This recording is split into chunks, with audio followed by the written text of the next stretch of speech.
Welcome to Second Breakfast. We have a great show lined up for you today. Today's show is sponsored by your higher power. That's right, your higher power is free. You can contact your higher power at any time during the day. In fact, sometimes it's recommended that you contact your higher power first thing in the morning. Ask your higher power to give help to others that you love. Ask your higher power to look over those that don't. Ask your higher power and give thanks to your higher power for your wealth and for your health and for all those other things in your life, especially your spiritual wealth. And then ask your higher power to help those that you don't like. That might give you some strength throughout the day. And then ask your higher power just to help you get through the day. It's free. It's free for everybody. And that has been our daily sponsorship message for today. And after this, let's get on with the intro and then right into the show. We can get this done right here. And let's go.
Welcome to Second Breakfast, stream of consciousness that fills part of the gap between the no answer period and Blazing Cat for Fridays, where we do Blazing Cat for Fridays at 9 a.m. every Friday as opposed to Second Breakfast.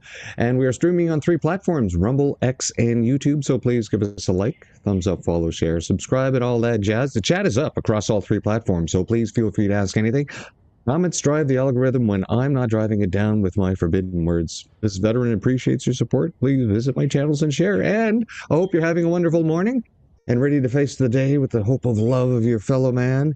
And with that, let's get your heart pounding and pumping with the first little article for today.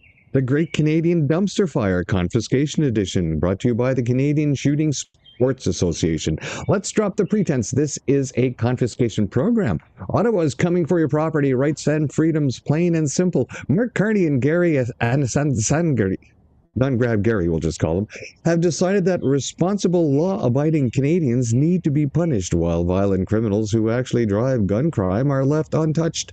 This isn't public safety. It's optics, control, and raw political power.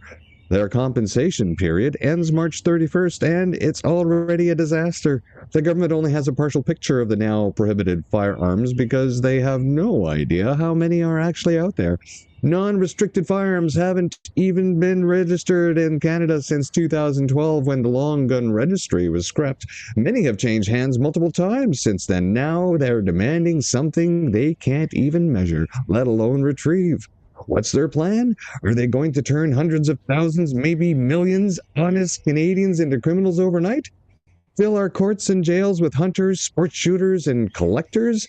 Do they have the resources to chase down everyone? Or will they just start revoking licenses, hoping to intimidate lawful citizens? They're improvising, pouring gasoline on their own dumpster fire and dragging the RCMP into a mess nobody wants to clean up.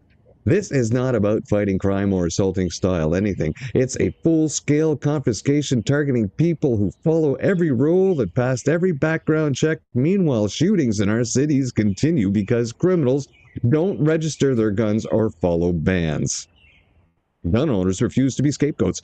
We will stand up for our rights and call out this broken confiscation scheme, demand fairness, accountability, and real public safety from your government, though or through every legal and democratic means.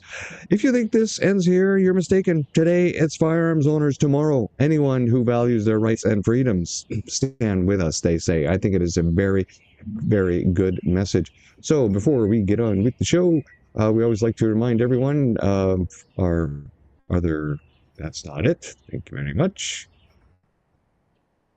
And I'm not even there. Oh, there we go. Hey, look at this. My other channels. There's our Rumble, there's our YouTube. And we also like to remind everyone that when you're watching mainstream media, yeah, they're funding their entire staff, 27 to 30 grand per year on your tax dollars. And of course, as you know, Justin Trudeau in 2019 removed their requirement to tell you the truth. In fact, they can lie to you willy-nilly, and it's never going to be a problem. So speaking of lies and willy-nilly, here we have National Security and Intelligence Committee of Parliamentarians, the NSICOP site. If you want to go through here, you can also go through and read the actual acts that were presented. And we will just show you that they have some latest news.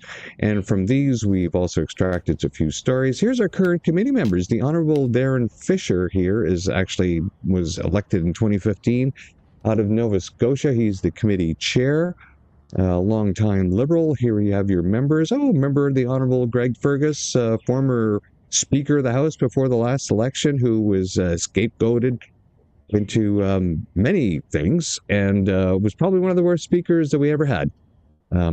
He was a condescending you-know-what. And as we go through here, we have some other people. Oh, here, look at us. We have the Honorable Claude Carignan, Senator. If you don't know his past, he was appointed by Harper in 2009. Then he was part of the group of senators that put together the initial legislation of Bill S11 that created the background legislation that allowed CFIA, Canadian Food Inspection Agency, to then create their own legislation that was answerable only to themselves and the minister and no one else in Parliament, that ended up creating the fiasco that we have today, where you had the massive ostrich cull going on. So this was a conservative member that created that legislation. So maybe that's why when Pierre Poilievre was asked, hey, well, what do you think about the ostrich cull? And he was like, well, I think they're mishandling it completely. Well, yeah, he wouldn't do anything or say anything that might jeopardize legislation that the Conservatives actually created. Now, so part of that is their mess that they created that gave the power. Now, I'm not saying the Conservatives are responsible for it. The ministry did this on their own. They could have not done that in this way. They actually could just acted ethically and morally. Just because of legislation there does not mean that they have to follow it to the T. They can still apply it humanely. But that's not how Liberals think.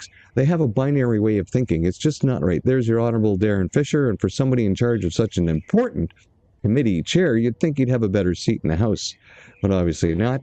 You can go through NSICOP's special report on the lawful access to communications and security and intelligence organizations tabled in Parliament.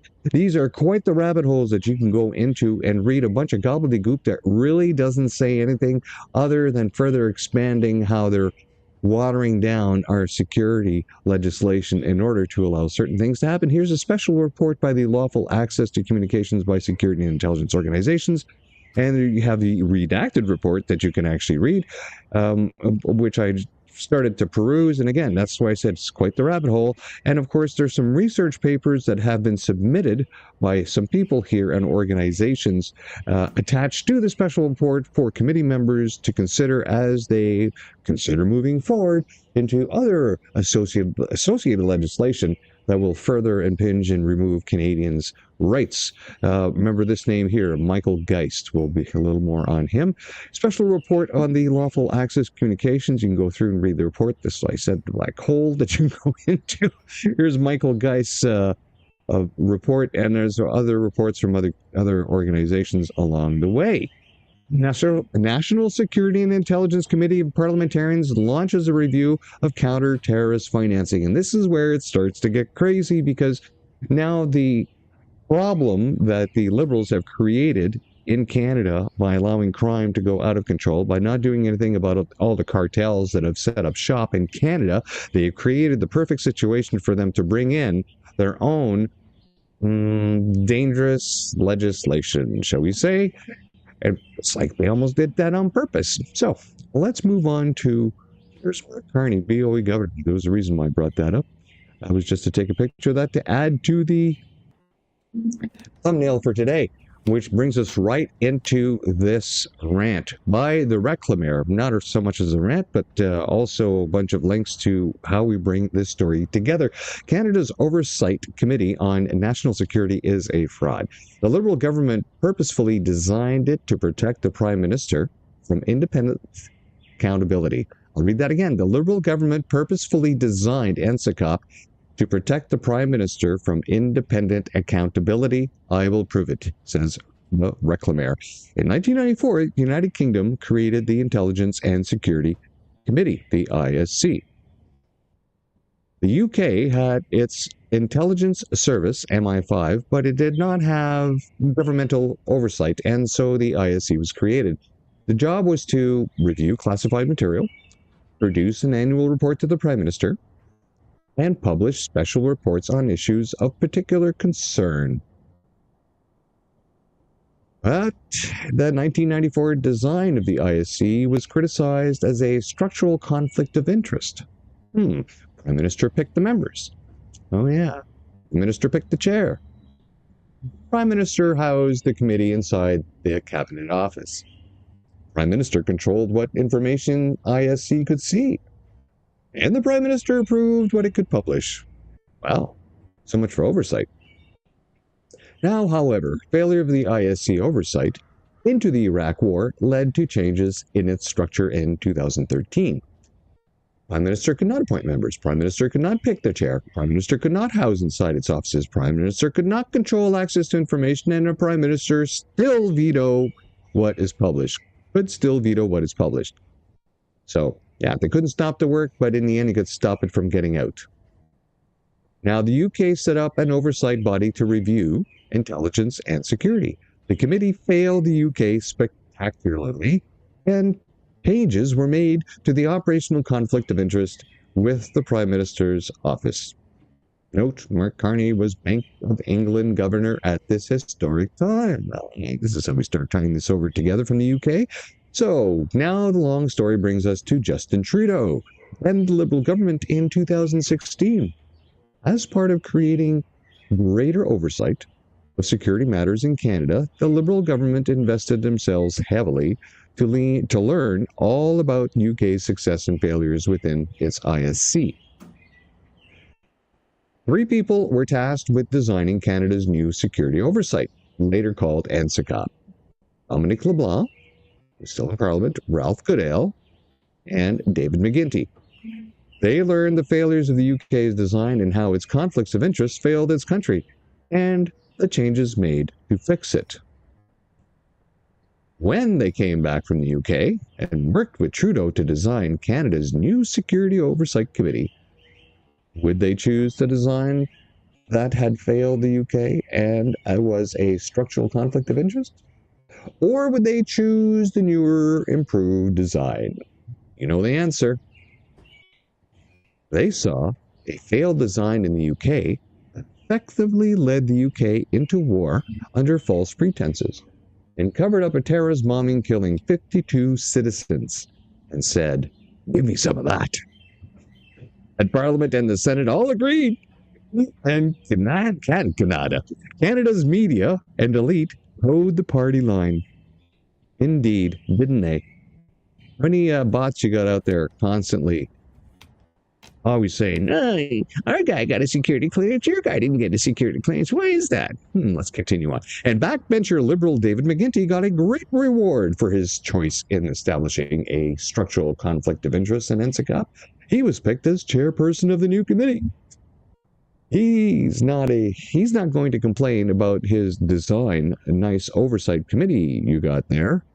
Yeah, conservatives say Security Committee is a radical departure, breaks election promises. Indeed. That's all the liberals ever do. And then, of course, they just brainwash people with fear of Americans. Now, the reclamaire continues, and the corruption doesn't end there. For being a good boy not providing Canadians with independent oversight of security, Mark Carney rewarded him as the Minister of Defense. He's an environmental lawyer, never seen a day in the military. I'd say the majority of liberals have never, ever seen a day in the military. They sure love to say, oh, military, join, yay, Canada, but none of them would ever actually put a pair of boots on. The reclamaire, this betrayal of Canada's security, sovereignty, and safety of people and country barely spilled a drop of ink in the press, or its elite. And Mark Carney made no mention of changing any of these structures, yet he lived through them and knows their failures as Bank of England governor. Yeah, knows exactly what's going on. So while everyone puts on a good show about protecting Canada, Canada's Oversight Committee on Security is based on UK's 1994 failed design. Prime Minister picks members. Prime Minister picks chair. Prime Minister holds committee inside the executive. Prime Minister controls access to information. And Prime Minister controls what is published. Indeed. So imagine if Pierre Poilievre got that specific aspect of security clearance and then was goaded into releasing something that obviously exposes a conflict of interest by the liberals themselves that they have classified as secret information in NSICOP. And then you could actually have Prime Minister deciding to jail anyone he wants based on this. If they've signed on this, which is why he won't sign on this. That should wrap up. No, let's see. Yes. So it doesn't end there. It does not end there, does it? No, let's look at this from Shareware Canada. Senate tries to sneak through another broad-range internet censorship bill. Bill S-209 replaces Bill S-10 prorogued by Trudeau government, ushering in carnage. Ungrab Carney, ungrab Gary. Anyways, Bill S-209 approaches its online harms at its worst. It simply wants to stop the availability of common interest service to anyone under 18, far older than any social media regulation in the world, make it harder for adults to access those services, and ensure that the government has the power to seek blocking orders for failure to age-gate their users. Now, it's interesting, eh? Anyone under 18. However, the NDP wants to lower the voting age to 16. And so, how old are you when you graduate high school now? 17? You could actually be out of high school and then still not be able to access the internet. And all this time you've been brainwashed by cultural Marxists in public-funded institutions now that go beyond just teaching the 3 R's. They have to teach the 4th R, which is radicalism. So all these people are coming out brainwashed lefties and ready to hit the gates, voting without even ever being able to have access to independent media anymore. The clause-by-clause review featured half the committee sitting in silence, with no comments to offer or amendments to process or to purpose. The lone voice to raise concerns was Senator Paula Simmons, who rightly noted the social media regulation was a far cry from trying to ensure that only adults access pornography sites. The changes made to the bill were largely cosmetic, leaving the core powers and scope unchanged. The privacy concerns with age verification mandating that millions of Canadians send government-issued IDs outside the country to a third-party provider with limited application of Canadian privacy law were ignored altogether. And we know the Canadian government, in fact, all governments in Canada, it seems, have no capacity to, well, properly secure data. Privacy data. I mean, what, they just had all their gun owner data released? Big data breach? So obviously they want more control over our data. The risk that age estimation technology would unduly target visible minorities and did not garner a single mention. The only assurance about overbroad application to non-pornography sites was to punt to government the decision of how and when the law would be applied. That is cold comfort. as it is difficult to trust an opaque system that will apparently be used to determine which sites must ID their users or face penalties or site blocking orders. Imagine that. The government's going to be able to decide now what you can view on the internet as an adult. They treat everyone like children. Bill S-209 will be voted out of the committee later this month before it faces a full Senate vote. The outcome of the vote is not in doubt. The only real question is what happens to the bill once it heads to the House of Commons, as the government decides whether it wants to use a Senate private member's bill to supplement or replace its approach to addressing online harms. And here we have the bill, Bill S-209, an act to restrict young persons' online access to pornographic material. The bills are never actually what they're titled about. It's always about what's hidden in them. And you can see the first and second reading has been completed, and its consideration in committee and still has to go to the House of Commons. It's not looking good because the Liberals want to control everything. Now, getting back to our other great story that's been happening over the past 24 hours is how Canadians continue to demonstrate how few ethics and morals they have on the international stage. You know, I never took advantage of the cheap vacations down in places like Cuba because, well, I could never be comfortable in a country that I know is enslaving its people there. I mean, fine, you want to go now and have a great time on the Cuban beach, whatever, you know, that's fine for you. But it does something. Inside me, I cannot be in an area that I know where other people are suffering. And by tourists going down there, they were helping to monetize the communist government. Whether they like to say, oh, I always bring stuff in my suitcase extra for the poor locals. Oh, yeah, well, that's nice for you. But in the meantime, you're still supporting the communists that are keeping them poor. And I had the same feeling when I was on deployment to Afghanistan, where we had to stay over just outside Dubai, Camp Maple Leaf, for a couple of days before we moved on to Afghan proper. And there were, bus tours set up throughout the day. Hey, let's go into Dubai and you can visit. And the Burj Dubai was built by then, and it was like just the amount of wealth that they've spent building this place. And of course, I know how the place was built. Again, slave labor brought in because, they don't build their own stuff there. They have to bring in other people to build it, and they confiscate their passports, and then they don't pay them what they're going to pay them, and then they make them live in barns for human beings, having to share one toilet and one tap of water amongst over 50 people, and working in that god-awful heat. I got to tell you, when I got off the plane, I thought the engine was still running, but it wasn't. It's just that hot when you get off the plane there. So impossible conditions to work in. Slave labor. So I couldn't go downtown and visit. I was like, no, why would I do that? Why would I see this massive monument to slavery? And it's the same thing with Cuba. What's happened in there since the communists took over and nationalized all the stuff that was there, apparently to bring wealth to all the people. And we all know what happens with communism. It's always just a bunch of gangsters keeping everybody poor while they run the country.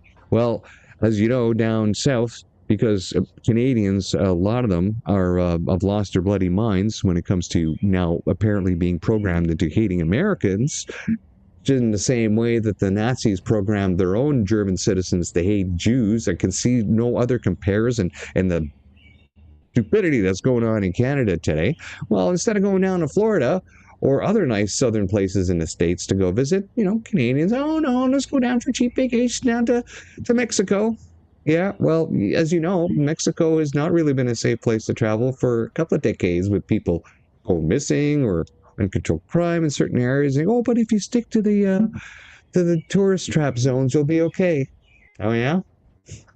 So then I found this funny today in a tragic kind of way, a dark comedy. Sheila Copps, if you don't know, those of us who've been following politics for decades, like myself, since the age of, I think, 11, got to know Sheila because her old political name was Tequila Sheila. And there she is down in Tequila Town, Puerto Vallarta, sheltering in place because, the cartels have gone off the deep end. Here's a write-up on this by Barry Sharp. Fall of El Mencho, a blow to the cartel fentanyl machine and the perils of North American holiday choices. This post here on the 22nd of February, which is yesterday, in the rugged hills of Tapalpa, Jalisco, a Mexican military raid on February 22nd, 2026, ended the reign of Nemesio Ruben Oscuera Cervantes. Wow. I wonder if I got that right. Better known as El Mencho, the elusive leader of the Jalisco New Generation cartel. Wounded in a fierce firefight, El Mencho succumbed to his injuries en route to Mexico City, marking one of the most significant takedowns in Mexico's ongoing battle against organized crime. This operation, bolstered by U.S. intelligence, has ignited a firestorm of retaliation across Jalisco, where cartel gunmen torching vehicles, erecting blockades, and clashing with security forces in a bid to sow chaos and assert dominance. For thousands of stranded tourists, including many Canadians who opted for Mexico's sun-soaked beaches over U.S. destinations like Florida, the violence serves as a stark reminder of the hidden cost of shifting holiday preferences amid broader geopolitical tensions. El Mencho's death is no mere footnote in the annals of drug warfare. It strikes at the heart of the syndicate that has transformed Mexico's criminal landscape. Rising from humble beginnings as an avocado farmer and former police officer in Michoacan, El Mencho funded the CJNG around 2009 after splintering from the Milenio cartel. Under his command, the CJNG ballooned into Mexico's most violent and expansive cartel, controlling vast swaths of territory and pioneering brutal tactics like drone bombings and ambushes on military helicopters. The real driver behind his targeting was CJNG's pivotal role in flooding the United States with fentanyl, a synthetic opioid responsible for tens of thousands of overdose deaths annually. With a U.S. bounty of up to $15 million on his head, El Mencho symbolized the intersection of local turf wars and global drug epidemics. The whys of this operation extend far beyond El Mencho's personal notoriety. At its core, the CJNG's dominance in fentanyl production relies on a shadowy supply chain of precursor chemicals, predominantly sourced from China. These dual-use substances, often legally exported from Chinese firms, are synthesized in clandestine Mexican labs to deadly fentanyl pills and powders.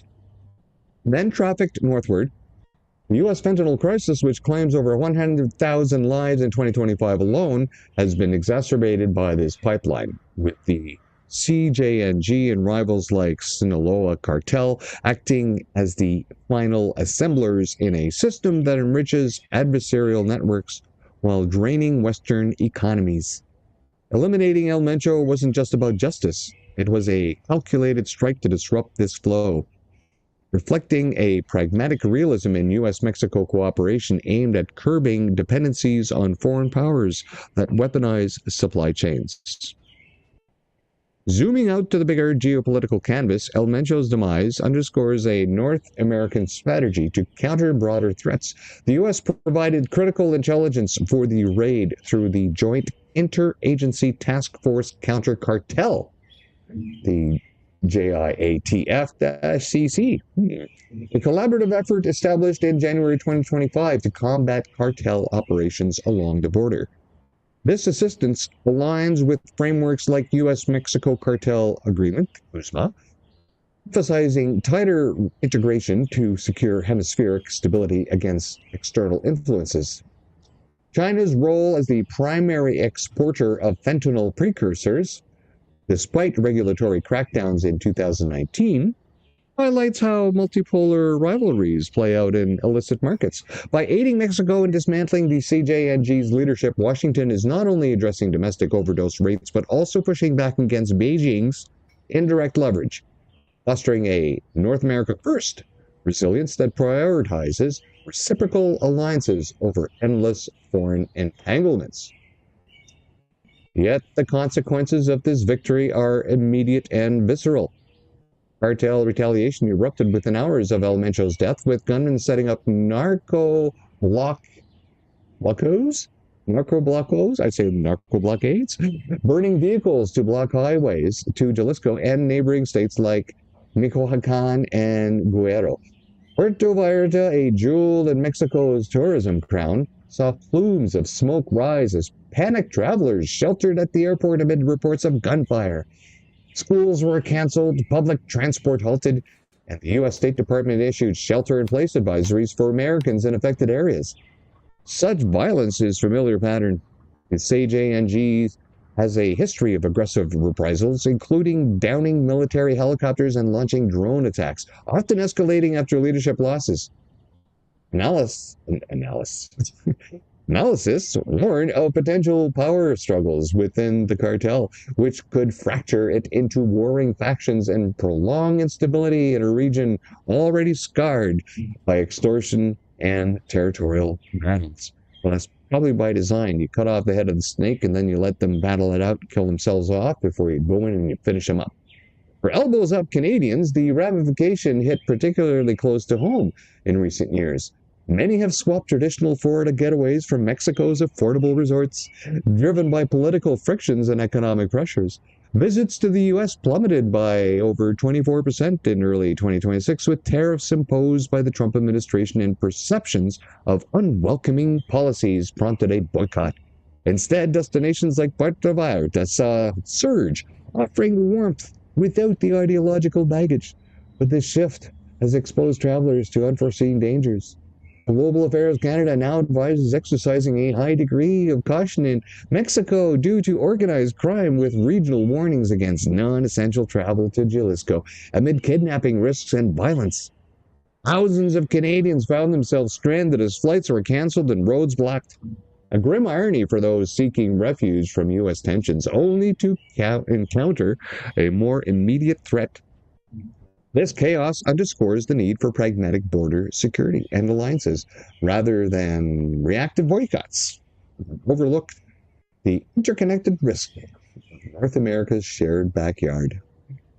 El Mencho's fall may weaken CJNG's grip on the fentanyl trade, but it also lays bare the fragility of tourism-driven economies in cartel strongholds. As Mexico grapples with the aftermath, Canadians, and indeed all North Americans, must weigh the allure of cheap escapes against the realities of a region where geopolitical maneuvers can turn paradise into peril overnight. In an era of mangled dependencies and strategic realism, perhaps the safest vacation is one that strengthens ties closer to home. And then Barry Sharp finishes off with some math formula and shows some of the core information gotten from Grok. And that should pretty well explain what the hell's going on in Mexico for those of you who did not know. And look at that. That brought us right to 9:30, which is about the amount of time that I want to spend on Second Breakfast every day. Half hour. I've been going a little over than that, but that's the perfect time to end the show. Please join me back again tomorrow morning at 9 a.m. for Second Breakfast, and then join me this afternoon for the no answer period, 45 minutes before the speaker is supposed to start question period, by the way, which is a quarter after 2 o'clock. So we start the show at 1:30, and sometimes we actually do a bit of a pre-show from 1 o'clock till 1:30, where we show some videos. We might just do that today. It's not like we haven't had the past week not to do some other videos, but we are still going through our old video list on that, so there probably will be a pre-show. So there you go. Pre-show at 1 o'clock.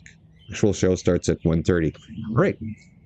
Thank you all for coming out. I really appreciate all my subscribers and followers. I can't say how much I really appreciate this. Every time I go in there and I look at the numbers and they're slowly ticking up, it brings warmth to me. Thank you again so much. And I hope you have a wonderful day. And we hope to see you again. And if I can get my myself properly unscrewed here. And let's go out with the double agent. Bye.